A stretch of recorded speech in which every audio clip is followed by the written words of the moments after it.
नमस्कार, मैं रजनीकांत उपाध्याय एक बार पुनः उपस्थित हूँ कक्षा 8 की पाठ्य पुस्तक सुभाषिका भाग 3 को लेकर। इसमें हम लोग पढ़ेंगे 16वां पाठ विमानयानम रचयाम। इसका हिंदी अनुवाद एवं अभ्यास कार्य दोनों। तो आइए चलते हैं पाठ की ओर। सर्वप्रथम हम लोग इसका सस्वर वाचन करेंगे, इसके बाद पाठ को पढ़ेंगे। राघव माधव सीते ललिते विमानयानं रचयाम। नीले गगने विपुले विमले वायुविहारं करवाम। वायुविहारं करवाम। उन्नतवृक्षं तुङ्गं भवनं क्रान्त्वाकाशं खलु याम। कृत्वा हिमवन्तं सोपानं चन्दिरलोकं प्रविशाम। चन्दिरलोकं प्रविशाम। शुक्रचन्द्रः सूर्यो गुरुरिति ग्रहान् हि सर्वान् गणयाम। विविधः सुन्दरताराश्चित्वा मौक्तिकहारं रचयाम। मौक्तिकहारं रचयाम। अम्बुदमालाम् अम्बरभूषाम् आदायैव हि प्रतियाम। दुःखितः पीडितकृषिकजनानां गृहेषु हर्षं जनयाम। गृहेषु हर्षं जनयाम। राघव माधव सीते ललिते विमानयानं रचयाम। विमानयानं रचयाम। प्रिय विद्यार्थियों, आइए अब हम लोग हिंदी अनुवाद देखते हैं। राघव माधव सीते ललिते विमानयानं रचयाम। हे राघव, माधव, सीता, ललिता, आओ हम सब मिलकर विमानयान अर्थात हवाई जहाज की रचना करें।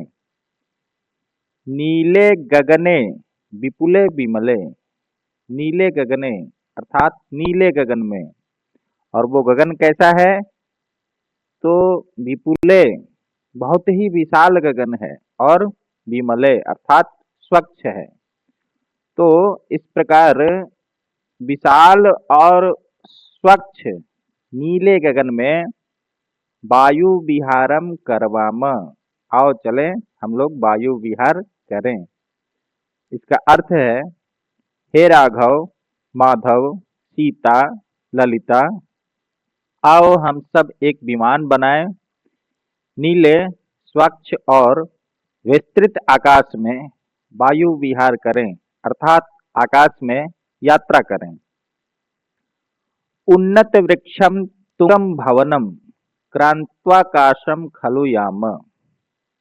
अर्थात खलु निश्चित ही उन्नत वृक्षम ऊंचे ऊंचे वृक्षों को, तुंगम भवनम ऊंचे भवनों को, क्रांतवा पार करके, आकाशम याम आकाश में चलें।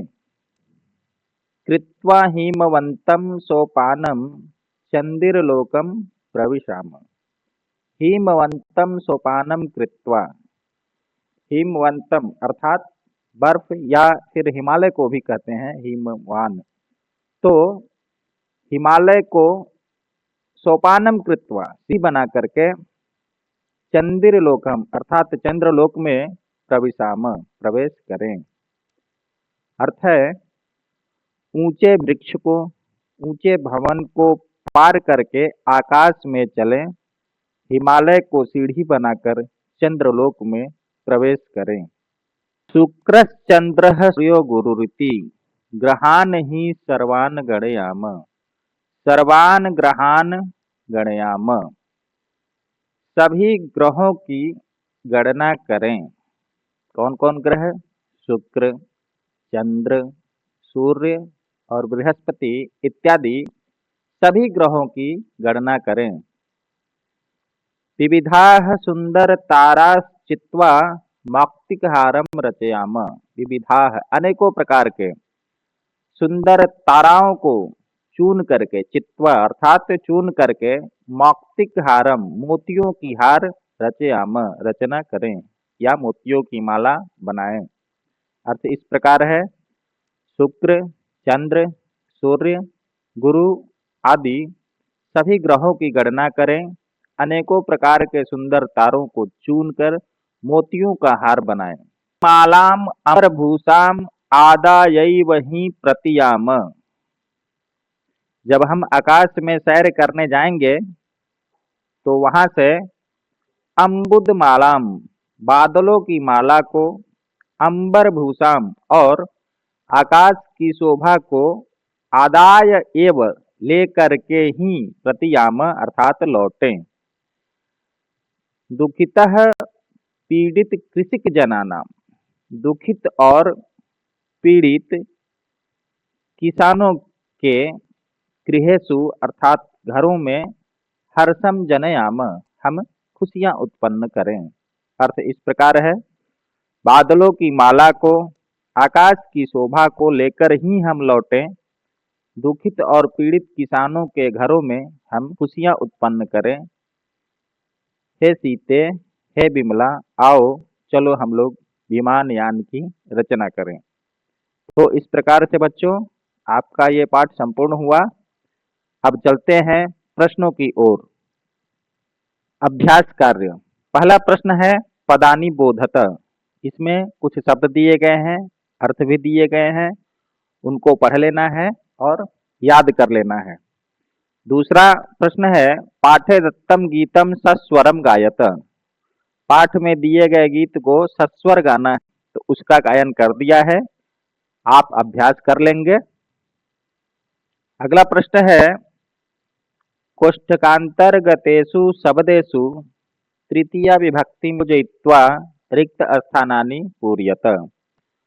कोष्टक में शब्द दिए गए हैं, इन शब्दों का तृतीया विभक्ति में परिवर्तन करके और रिक्त स्थानों को भरना है।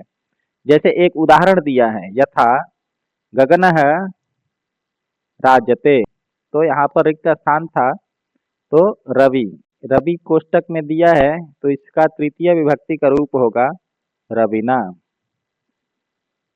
इसी प्रकार से आइए देखते हैं, सह निर्मलेन खाली स्थान मुखम प्रक्षालयति, तो जलम, यहाँ इसका तृतीय विभक्ति का रूप बनेगा जलेन। इसका अर्थ हो जाएगा वह निर्मल जल से मुख को धोता है। दूसरा है राघवः विमानयानेन विहरति। विमानयान यहाँ पर दिया गया है, इसका तृतीय विभक्ति होगा विमानयानेन। राघव विमान के द्वारा या हवाई जहाज के द्वारा विहरति घूमता है। कंठः खाली स्थान शोभते, मौक्तिक हार दिया है, तो इसका तृतीय का रूप हो जाएगा मौक्तिक हारेन। कंठ अर्थात गला या कंठ मोतियों की हार के द्वारा शोभित होता है। अगला है बालकः लेखन्या लिखति। यहाँ लेखनी है, इसका तृतीय विभक्ति का रूप बनेगा लेखन्या। बालक कलम से लिखता है। सह खाली स्थान प्रशंसति, यहाँ पर है वचन, तो यहाँ पर वचनेन या वचनेशु भी कर सकते हैं। सह यानी कि वह वचने, वचन से प्रशंसति अर्थात प्रशंसा करता है। आइए अगले प्रश्न पर चलते हैं। अगला प्रश्न है भिन्न वर्गस्य पदम चिनुत। नीचे शब्द दिए गए हैं, इनमें से जो भिन्न है या अलग है उसको चुनना है।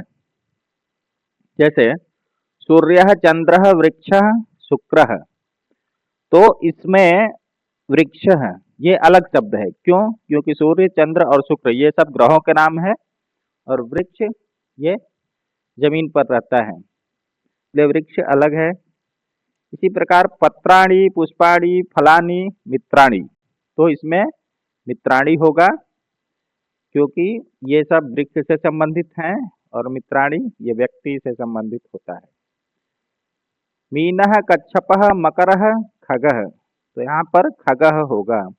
मीन अर्थात मछली, कच्छप अर्थात कछुआ, मकरः अर्थात मगरमच्छ, ये तीनों जल में रहने वाले प्राणी हैं। और खगः ये धरती पर या वृक्ष पर आकाश में रहता है, इसलिए अलग है, पक्षी है।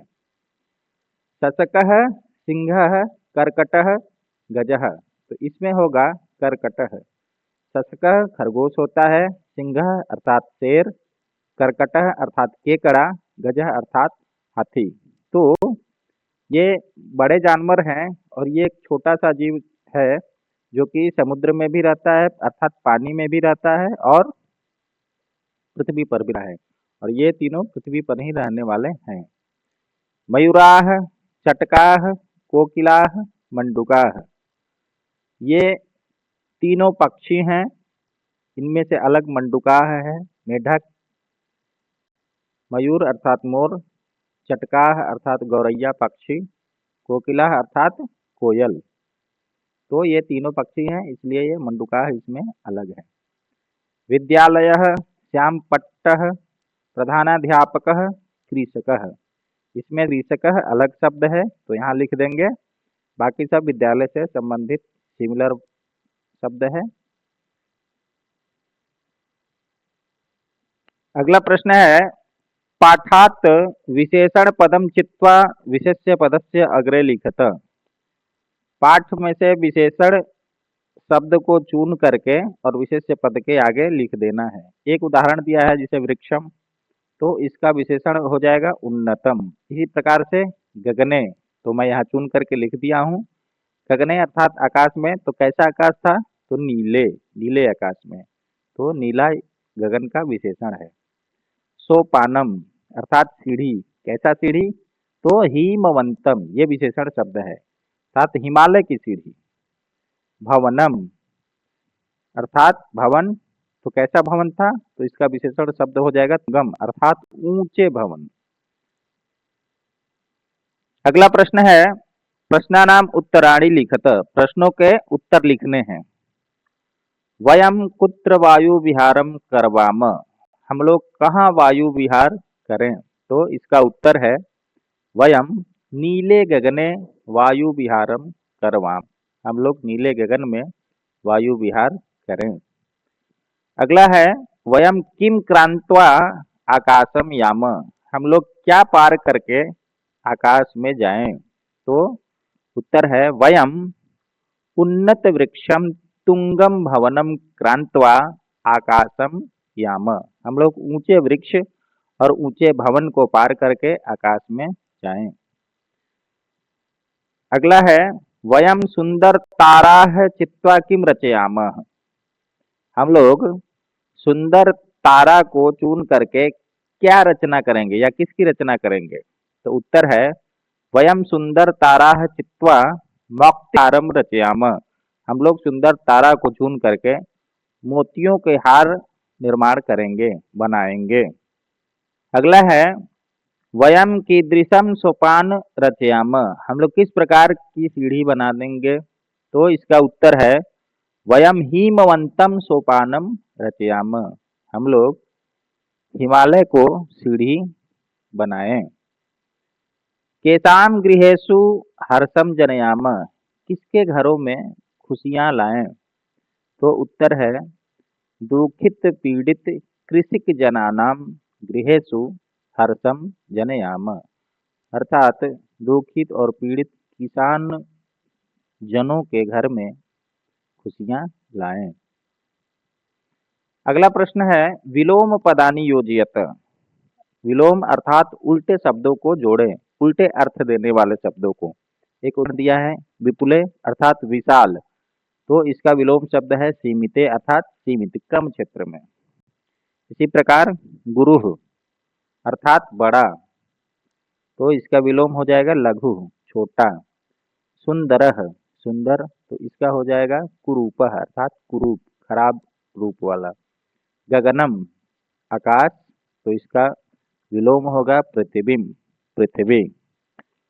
उन्नतम अर्थात ऊंचे, तो अवरतम अर्थात नीचे। पीड़ितः पीड़ित, तो इसका विलोम शब्द होगा हर्षितः अर्थात खुश।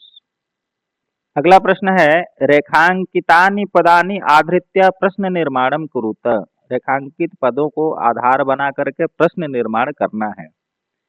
पहला है, वयम वायुयानम रचयाम, हम लोग विमान की रचना करें। तो प्रश्न बनेगा, हम लोग किसकी रचना करें या हम लोग क्या रचना करें। वयम किम रचयाम और प्रश्नवाचक चिन्ह लगा दें। वयम सर्वान ग्रहान गणयाम, हम लोग सभी ग्रहों को गिने। तो हम लोग सभी किसको गिने। वयम सर्वान कान गणयाम। अगला है, हिमवंतम सोपानम कृत्वा चंद्रलोकम प्रविशाम। हिमवंतम सोपानम, हिमालय की सीढ़ी बनाकर चंद्रलोक में प्रवेश करें। तो प्रश्न बनेगा, क्या करके चंद्रलोक में प्रवेश करें। होगा इसका कृत्वा चंद्रलोकम प्रविशाम। अगला है, वयम मौक्तिक हारम रचयाम, हम लोग मोतियों का हार बनाएं। तो प्रश्न बनेगा, कौन मोतियों का हार बनाए। के मौक्तिक हारम रचयाम, प्रश्नवाचक चिन्ह। अंबर भूषाम आदायैव ही प्रतियाम, आकाश की शोभा को लेकर ही लौटें। तो प्रश्न बनेगा, किसको लेकर ही लौटें। काम आदायैव ही प्रतियाम। इस प्रकार से बच्चों, आपका ये 15वां पाठ का हिंदी अनुवाद और अभ्यास कार्य पूर्ण हुआ। वीडियो अच्छा लगे तो लाइक और सब्सक्राइब जरूर करें। पुनः अगले वीडियो में मिलेंगे, तब तक के लिए धन्यवाद।